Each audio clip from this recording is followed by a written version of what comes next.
ಮೊನ್ನೆ ಯಡಿಯೂರಪ್ಪನವರಿದ್ದಾಗ ನಮ್ಮ ಸರ್ಕಾರ ಇದ್ದಾಗ 5 ಲಕ್ಷ ರೂಪಾಯಿ ಕೊಟ್ಟಿದ್ದೀವಿ, ಒಂದು ಮನೆ ಬಿದ್ದೋದ್ರೆ ಪೂರ್ತಿ 5 ಲಕ್ಷ ರೂಪಾಯಿ ಪರಿಹಾರ. ಈಗ ಇಲ್ಲಿ ಒಬ್ಬರು ದೊಡ್ಡಕಲ್ಲೂರು ವೆಂಕಟೇಶ್ ಅಂತವ್ರ ಮನೆ ಬಿದ್ದೋಗಿದ್ರು. 70,000 ರೂಪಾಯಿ ರಿಪೇರಿಗೆ ಖರ್ಚು ಮಾಡ್ಕೊಂಡು ನನಗೆ ಬಿಲ್ ತೋರಿಸ್ತಿದ್ದಾರೆ. ಅವ್ರಿಗೆ 7,000 ರೂಪಾಯಿ ಬಿಲ್ ಮಾಡವ್ರೆ. ಲೆಕ್ಕ ಹಾಕಿ, ಅದೊಂದು ಉದಾಹರಣೆ. ಕಿರ್ಕಳ್ಳಿಲಿ ಆ ಥರ ಆಗಿದೆ, ನಮ್ಮ ಹತ್ತಿಹಳ್ಳಿಲಿ ಆ ಥರ ಆಗಿದೆ.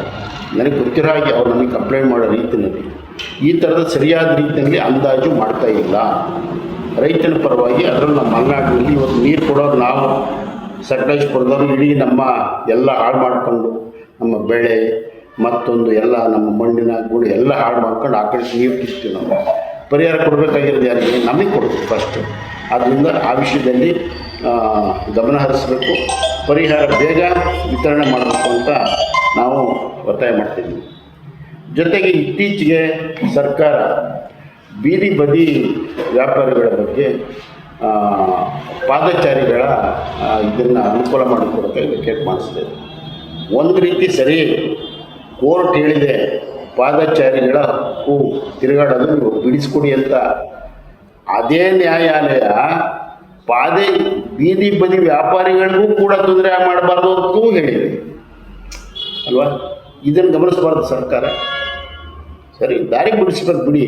ನಮ್ಮ ಬಡವ್ರನ್ನ ಅವನು ನೋಡ್ಬೇಕಲ್ಲ, ನಾವು ಅವ್ರ ಕಡೆ ಗಮನ ಇಲ್ವಲ್ಲ ನಮಗೆ. ಇವತ್ತೇನಾಗಿದೆ ಈಗ ಅಲ್ಲಿ ಈಗ ಒಂದು ಕಡೆ ಬೀದಿ ಬದಿ ವ್ಯಾಪಾರಿಗಳು ನೀವು ಯಾಕೆ ಅವ್ರಿಗೆ ಕಾರ್ಡ್ ಕೊಟ್ಟು, ನಾವು MLA ಆಗಿದ್ದಾಗ 100 ಜನಕ್ಕೆ ನಮ್ಮ ಕೌನ್ಸಿಲರ್ಗಳು ಇದು ಕೊಟ್ಟಿದ್ದೀವಿ, ಐಡೆಂಟಿ ಕಾರ್ಡ್ ಕೊಟ್ಟಿದ್ದೀವಿ, ಸಾಲ ಕೊಡಿಸಿದ್ದೀವಿ ಬ್ಯಾಂಕಲ್ಲಿ 10,000 ರೂಪಾಯಿ. ಮಾತು ಯಾರು ಕಟ್ಟೋದು? ಸರ್ಕಾರ ಕಟ್ಟಲಿಲ್ಲ.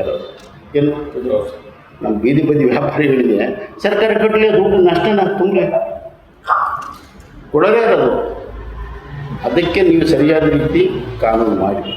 ಆಮೇಲೆ ಈಗ ಅಲ್ಲಿ ಇದು ಮಾಡ್ತಿದ್ದಾರೆ ಫುಡ್ ಕೋರ್ಟ್ ಅಂತ. ಸಾಮಾನ್ಯನಿಗೂ ಅರ್ಥವಾಗುತ್ತದೋ, PWD ರೋಡಲ್ಲಿ ಫುಡ್ ಕೋರ್ಟ್ ಆಗ್ತಾಯಿದೆ.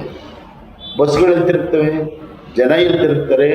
ಫುಡ್ ಕೋರ್ಟಲ್ಲಿ ಜನ ನಿಂತ್ಕೊಂಡು ತಿನ್ಬೇಕಲ್ಲ ಆಹಾರನ, ಎಲ್ಲಿ ನಿಂತ್ಕೊಳ್ತಾರೆ? ಆಕ್ಸಿಡೆಂಟ್ ಆದಾಗ ಜವಾಬ್ದಾರಿ ಯಾರ್ದು?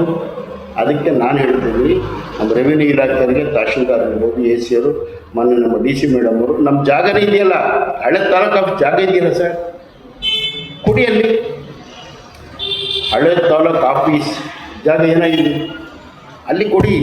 ನಮ್ಮ ಇಂದಿರಾ ಕ್ಯಾಂಟೀನ್ ಪಕ್ಕ ಜಾಗ ಇದೆ, ಅಲ್ಲಿ ಕೊಡಿ. SBM ಪಕ್ಕ ಜಾಗ ಇದೆ, ನಮ್ಮ ಸರ್ಕಾರದ ಜಾಗ, ಅಲ್ಲೆಲ್ಲ ಮಾಡಿಸ್ಕೊಡಿ ಸ್ವಾಮಿಯಲ್ಲಿ ಅಲ್ವಾ? ಅದು ಬಿಟ್ಟು ನೀವು ಇದನ್ನು ಮಾಡ್ತಾಯಿದ್ದೀರಿ, ಅದನ್ನು ಮಾಡ್ತಾಯಿದ್ದೀರಿ, ಹೇಗಾದರೆ ಫುಡ್ ಕೋರ್ಟ್ ಹಾಕ್ಸತ್ತಿ? ಅದನ್ನು ನಮ್ಮ ಜನಪ್ರತಿನಿಧಿಗಳು ಕೂಡ ಇವರು ಕೂಡ ಗಮನಿಸಬೇಕು, ಆ ಕಡೆ ಮಾಡಲಿ ಅನ್ನೋದು ಕೂಡ ನಮ್ಮ ಇದಿದೆ. ಇನ್ನೂ ಕೂಡ ಈಗ ನಾವು ಕೆಲವೆಲ್ಲ ಹೇಳ್ತಾ ಇದ್ದಾರೆ.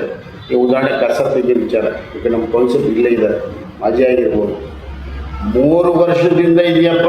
ನನ್ನ ಮೇಲೂ ಹೇಳಿದ್ರು ಕಸ ತೆಗೆಸ್ತಿಲ್ಲ. ಅದು ಇರೋರು ತೆಗೆಸ್ಬೇಕಲ್ಲ, ಇರೋರಾದ್ರೂ ಅದು ನೋಡಿದ್ರೆ ಚಿತ್ರ ಹೇಗಿದೆ ಅಂತ.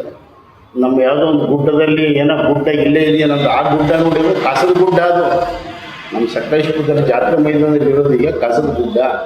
ಮತ್ತು ನಾವು ವಿಶ್ವನಾಥ್ ಅವರು ಇದ್ದಾಗ ಇಬ್ಬರು ಸೇರಿ ಅಲ್ಲಿ ನೈರ್ಮಲ್ಯ ಇದು ಮಾಡಿದ್ವಿ, ಮಳೆಲಿ ಜಾರಿ ಬಂತು. ಜಾರಿ ಇದೆ ಈಗ, ಬಟ್ ಅದು ಸರಿಯಾದ ರೀತಿ ಕೆಲಸ ಮಾಡ್ತಾ ಇಲ್ಲ. ಅದು ಅಧಿಕೃತವಾಗಿ MP ಅವರು, ಹಾಲಿ MLA ಅವರು ಸೇರಿ ಉದ್ಘಾಟನೆ ಮಾಡಲಿಲ್ಲ. ಜನತಾದಳಕ್ಕೆ ಒಳ್ಳೆ ಹೆಸರು ಬರುತ್ತೆ ಅಂತ ಇವರು ಮಾಡಿರುವಂಥ ಅಧಿಕೃತವಾಗಿ ಆಗಿಲ್ಲ. ಅದು ಇನ್ನೂ ಉದ್ಘಾಟನೆ ಆಗಿಲ್ಲ. ಅದು ಅದಕ್ಕೆ ಹಾಕ್ಬಿಡ್ತಾನೆ. ಅದಕ್ಕೆ ಓಲಿ ಇರೋ ಕಸನ ಯಾಕೆ ಇನ್ನೂ ಎತ್ತಿಲ್ಲ? ಮಾಲಿನ್ಯ ಅಲ್ವಾ ಅದು? ಯಾಕೆ ಇನ್ನೂ ತೆಗೆದಿಲ್ಲ? ಯಾವ ತೆಗಿತಾರೆ, ಏನು ಮಾಡ್ತಾರೆ ಅಂತ ನಾಗರಿಕರಿಗೆ ಕೇಳಿ ಹೋಗ್ತಿದೆ ನಮ್ಮ ಸಕಲೇಶ್ಪುರಕ್ಕೆ. ದಯವಿಟ್ಟು ಅದನ್ನು ಕೂಡ ಮಾಡಬೇಕು.